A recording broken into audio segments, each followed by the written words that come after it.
Gitia, otro viernes más de nuestro programa. Usted lleva bien la cuenta, así que lo dejo para que usted mencione en qué número de programa estamos, que seguramente lo hará antes de mi participación. Mire, volvemos a tener novedades con las jubilaciones. Ahora el 5% no va a ser más a cuenta, se va a ajustar trimestralmente. Bueno, algunas de las críticas que habíamos hecho cuando desarrollamos esta pretendida nueva fórmula. Ahora, mire, no es necesario hacer tantas matemáticas. Si en diciembre del 19 un jubilado cobró 14.000 y algo de la mínima y un bono de 5.000, cobró un bono de 5.000 en diciembre y otro en enero, cobró 19. Y la chirola que quedaban después del 14.000, 14.200 me parece que era la mínima. Ahora, más el medio aguinaldo de esos 14.000, cobró 26.000 y seguimos arrastrando la chirola. Este año van a cobrar 19.000 más el medio aguinaldo de 19, le da 28 y algunas chirolas. O sea que la diferencia van a ser 2.000 pesos, que es menos del 10%. O un poquito más, del 10%. Si tomamos 19.000 y un poco menos del 10% si tomamos los 26.000 que cobraron. No hay ninguna posibilidad que uno diga que la jubilación no bajó, porque es simplemente lo que cobró el jubilado y lo que va a cobrar ahora, con una inflación como mínimo del 40%, como mínimo. Si tomamos la jubilación de alimentos y medicamentos, es muchísimo más. Y si tomamos una canasta de jubilados, específicamente del consumo de los jubilados, va a superar la inflación que está midiendo el INDEC de una canasta general por casi el 50%. Pero bueno, aunque sea, ajustenla por la inflación del INDEC, que es la oficial. Pero no, ni eso. Entonces, mire, no sigamos dando vuelta que sí, que no, que sí. La inflación, que si le ponemos el RIPE, que si le ponemos la recaudación, que si... Mire, como mínimo, los jubilados en diciembre tienen que cobrar lo que cobraron más la inflación. Y si no, el pato de la boda son los jubilados. Ajusta Alberto Fernández por los jubilados. Entre otros. Empezó por ahí. Va a seguir por los trabajadores estatales, los trabajadores del sector privado, los pensionados, etcétera, etcétera. Hoy, Alberto Fernández, si los jubilados cobran 19.000 pesos en diciembre, ajustó por los jubilados. ¿Alcanza? La pregunta en mi intervención anterior fue si alcanzaba. ¿Qué alcanzaba? ¿El ajuste con los jubilados? No, Gitia, no alcanza. ¿Qué no alcanza? No alcanza para cerrar un acuerdo con el Fondo Monetario. Pero nos van a poner muchas exigencias.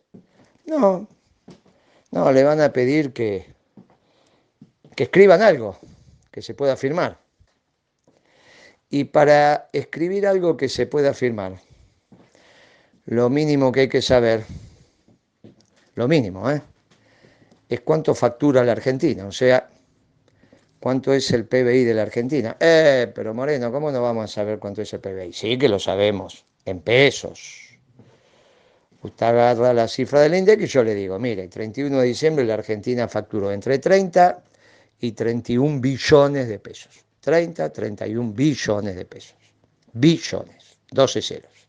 Y entonces, ¿cómo no sabemos? No, claro, pero parte de la deuda está en dólares, las importaciones son en dólares, entonces hay que transformar ese PBI en pesos a dólares.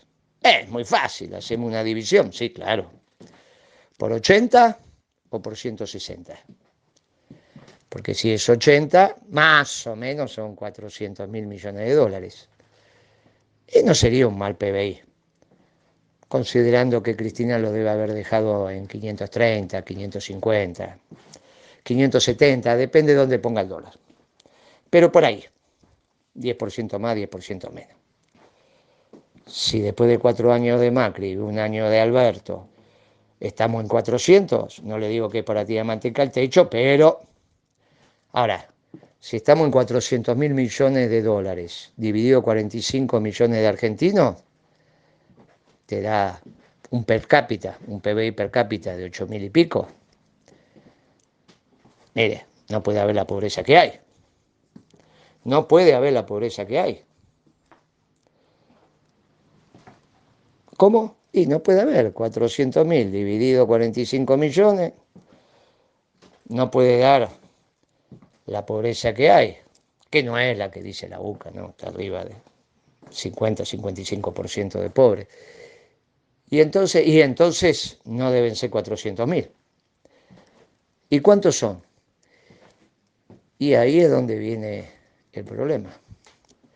¿Cuánto es el PBI en dólares? Porque si no tenemos el PBI en dólares, ¿cómo hacemos las cuentas? Las importaciones de octubre, que fueron 4.004 miles de millones de dólares. 4.000 millones de dólares. 4.004 miles de millones, 4.004 millones de dólares. Es el 1% del PBI anual, que es lo que suele ser.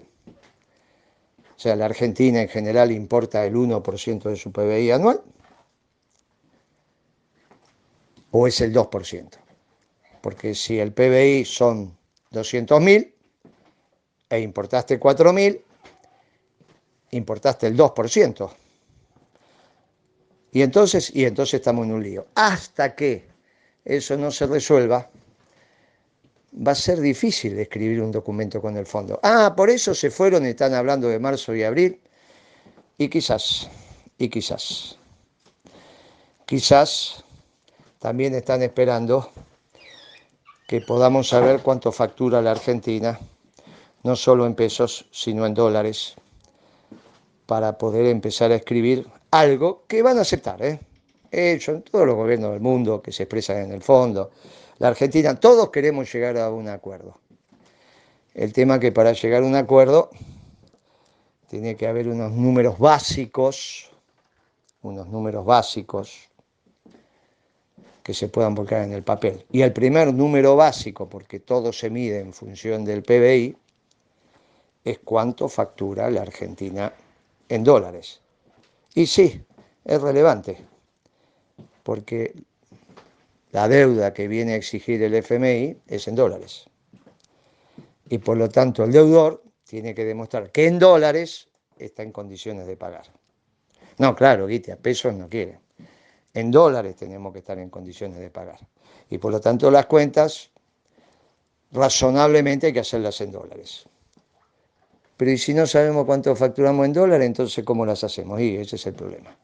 Guitia, buen fin de semana, que esté bien, un abrazo grande para Fer, para usted, para Pablo, para Bea, para Pimpi. Y bueno, yo calculo que debemos estar llegando a los 9 meses casi ya de programas con esta metodología. Felicitaciones, Guitia, gracias a usted, a Fernando y a los técnicos lo pudimos hacer. Hasta el viernes que viene.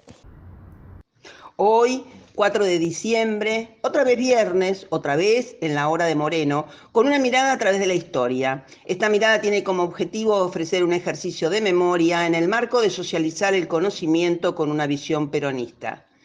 Hoy analizaremos al gobierno de la Rúa y Chacho Álvarez. Si bien nuestra intención es abordar el análisis desde una mirada de la política económica aplicada, no podemos soslayar los acontecimientos que dieron lugar y fueron parte de ese gobierno. Corto en el tiempo, pero con resultados absolutamente nefastos para nuestro país. De la Rúa asumió como presidente el 10 de diciembre de 1999, luego de ocupar muchos cargos, pero es importante destacar que el inmediato anterior a asumir como presidente fue jefe de gobierno de la ciudad de Buenos Aires, entre agosto del 96 y diciembre del 99. Dios está en todas partes, pero atiende en nuestra querida capital federal de todos los argentinos. Veamos. La dupla de la Rúa y Chacho Álvarez surgió de la alianza entre la Unión Cívica Radical y el FREPASO. FREPASO era la sigla que identificaba al Frente País Solidario, que fue una confederación de partidos políticos de supuesta centroizquierda constituida en 1994. Frente Grande, el Partido País, Política Abierta para la Integridad Social, la Unidad Socialista integrada por los partidos Socialista Popular y Socialista Democrático y el Partido Demócrata Cristiano. Suena a progresismo, pero en los hechos fue una continuidad del modelo imperante de la década de los gobiernos de Menem, que fueron claramente neoliberales. Gobernó en el pico de popularidad mundial del consenso de Washington. El de la Rúa, candidato de la Alianza para el Trabajo, la Justicia y la Educación, que obtuvo el 48.37% de los votos, ató su discurso de campaña a mantener la convertibilidad. Este punto es realmente importante porque marcará el nefasto destino de ese gobierno.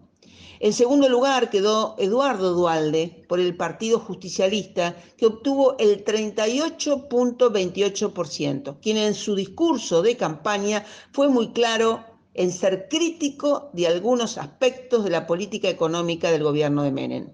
Con una frase de campaña: el modelo está agotado y hay que cambiarlo. Es decir, confrontaban un modelo de continuidad de la política económica neoliberal con un modelo peronista. Y en tercer lugar quedó Domingo Cavallo del Partido Acción por la República con un 10.22%. Cavallo, quien venía de diseñar y gestionar la convertibilidad en los dos gobiernos de Menem. Es decir, respecto del eje fundamental, solo tenía una propuesta económica superadora el Partido Justicialista, que, reiteremos, manifestó que la convertibilidad estaba agotada y el país debía diseñar un modelo de producción y trabajo. De la Rúa asume como presidente y anunció su programa de gobierno mediante una carta a los argentinos, en la cual, con relación con lo económico, se comprometió a mantener el sistema monetario imperante desde 1991 bajo la ley de convertibilidad del austral, que establecía una paridad entre el peso argentino y el dólar estadounidense. Su primer ministro de Economía fue José Luis Machinea, que ejerció el cargo entre el 10 de diciembre de 1999 y el 5 de marzo de 2001. Vamos a darnos otro viernes para profundizar, pero todo el gobierno de la Rúa y Chacho Álvarez fue de ajuste y de endeudamiento.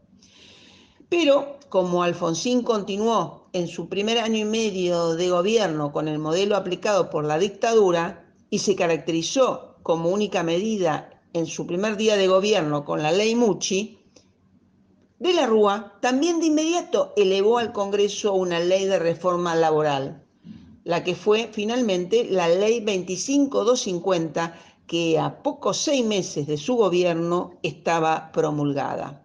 Los objetivos de la Ley de Reforma Laboral eran, por un lado, debilitar el poder gremial de los sindicatos grandes en favor de los pequeños y, por otro lado, bajar los costos laborales. Esto era central, bajar los costos laborales. La fuerte resistencia del justicialismo a votar el proyecto produjo modificaciones que atenuaron casi totalmente su efecto sobre la estructura gremial. Con Alfonsín y la ley Mucci fue el Partido Justicialista y Ubaldini al frente en esa oportunidad. Y en esta Moyano se opuso con firmeza a la reforma, argumentando que la misma tendría como consecuencia una rebaja de los salarios y que estaría impulsada por el Fondo Monetario Internacional. Es bueno hacer memoria. Hagamos memoria. La tarjeta Banelco de por medio, denunciando corrupción en la administración de la Rúa en el Senado de la Nación por el escándalo de las coimas, por la sanción de la ley 25250, conocida como la Ley de Reforma Laboral, fue sin duda una marca registrada del presidente de la Nación, de la Rúa y del presidente del Senado. Claro, el vicepresidente de la Nación, Carlos Chacho Álvarez. El primero en hacer la denuncia por soborno fue Hugo Moyano, manifestando que el ministro de Trabajo dijo que para convencer a los senadores por la reforma laboral tenemos la Banelco.